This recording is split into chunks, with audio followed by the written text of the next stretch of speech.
wabarakatuh.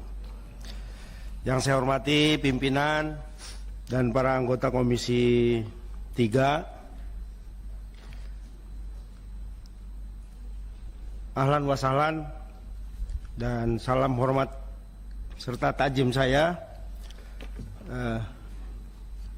kepada para kiai, para habaib dari Polu Murama dan habaib ahli sunnah wal jamaah Indonesia Jawa Tengah.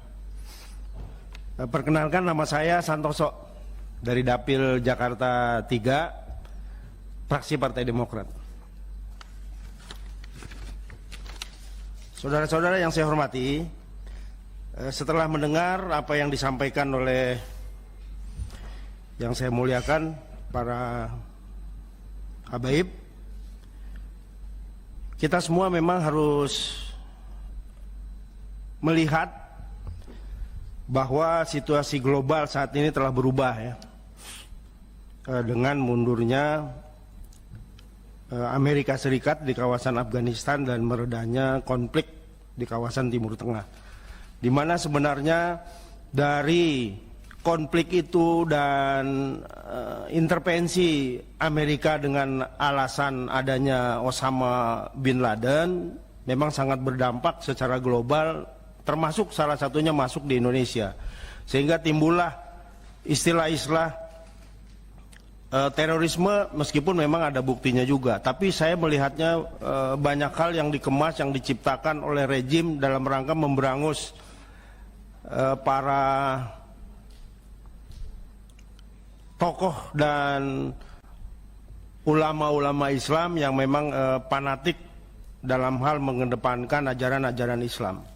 Namun diterima secara negatif oleh rejim dan masyarakat yang memang anti terhadap keberadaan Islam di Indonesia. Untuk itulah dalam situasi saat ini, di mana sekali lagi dengan mundurnya Amerika, situasi global tidak lagi fokus kepada penanganan terorisme, tidak lagi fokus terhadap ajaran-ajaran apakah Islam atau yang lainnya yang dianggap frontal, yang dianggap brutal. Saat ini dunia sedang menghadapi kesulitan pandemi Covid, di mana kontraksi ekonomi dialami oleh seluruh dunia sangat menurun. Untuk itu persepsi dan pemikiran kita harus bersama-sama mengarah kepada bagaimana Indonesia lebih baik dibandingkan bangsa-bangsa lain yang sedang mengalami situasi pandemi ini. Ini harapan saya. Sehingga hal-hal yang terkait merugikan para ulama, para habaib dan para tokoh-tokoh muslim di Indonesia tidak lagi tercitra sebagai orang-orang yang melawan kebijakan dan pembangunan pemerintah. Itu yang pertama. Kemudian yang kedua, saya menilainya bahwa keadaan seperti ini juga disebabkan oleh politik identitas yang begitu mengental sejak 2014 di Pilpres yang lalu dan 2019 yang lalu. Kenapa?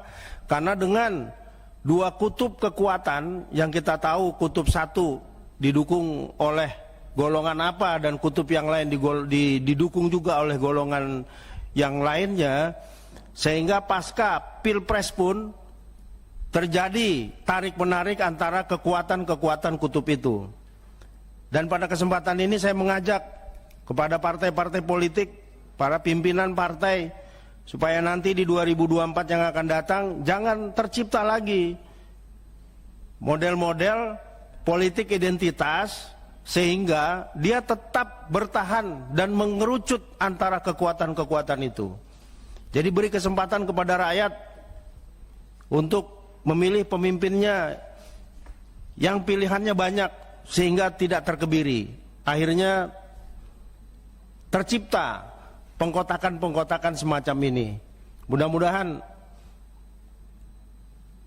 di tahun 2024 yang akan datang kita doakan rakyat Indonesia memiliki pilihan yang banyak, yaitu calon presiden dan wakil presiden, sehingga tidak tercipta lagi politik identitas yang saling tarik-menarik, bahkan terjadi konfrontasi antara pendukung satu dengan yang lainnya, dan bahkan timbul dendam antara rejim yang menang dengan calon yang kalah. Saya harapkan mari kita sama-sama berdoa. Harapan saya agar para ulama, para habaib juga tidak masuk di dalam konflik politik identitas itu. Meskipun kita memiliki hak politik untuk memilih siapa yang menjadi calon kita, baik calon legislatif maupun calon presiden. Kedewasaan inilah yang sangat dibutuhkan. Kita akan maksimal bekerja, kita akan maksimal mengawasi agar abuse of power yang dilakukan oleh pemerintah tidak terjadi untuk memakan rakyatnya sendiri.